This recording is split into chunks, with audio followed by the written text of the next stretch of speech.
Jisu Kristo ka amya pa arwaya, kapyo japa sero pinu mempe kai pa sansa, nempal kumo ngunu mjala selo aloni timi bidu.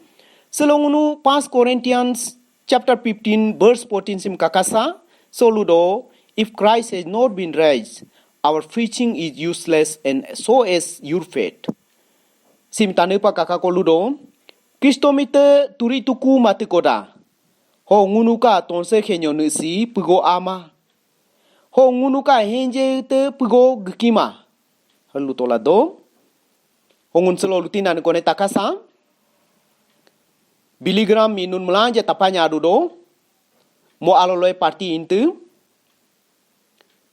Ho Jerman ka Chancellor Konrad Andrew mo ko ala takatu. Seka kedia pion ka khenja kai ja nu kupe. Hal mom takang kle mo biligram iche ngoem pela dang kle mo lutu. Jisu Kristo kedia pion tola ngunumi Krishna tami haro dopa mupatu.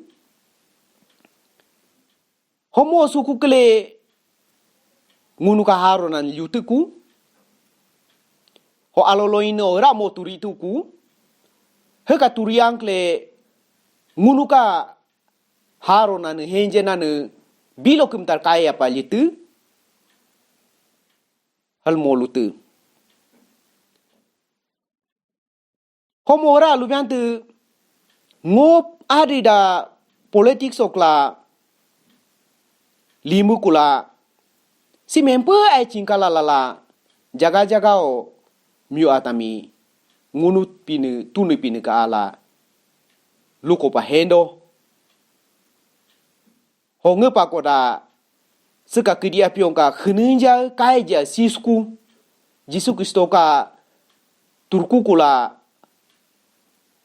yinense hal molute ho jije ngunu selo hengka jaje ko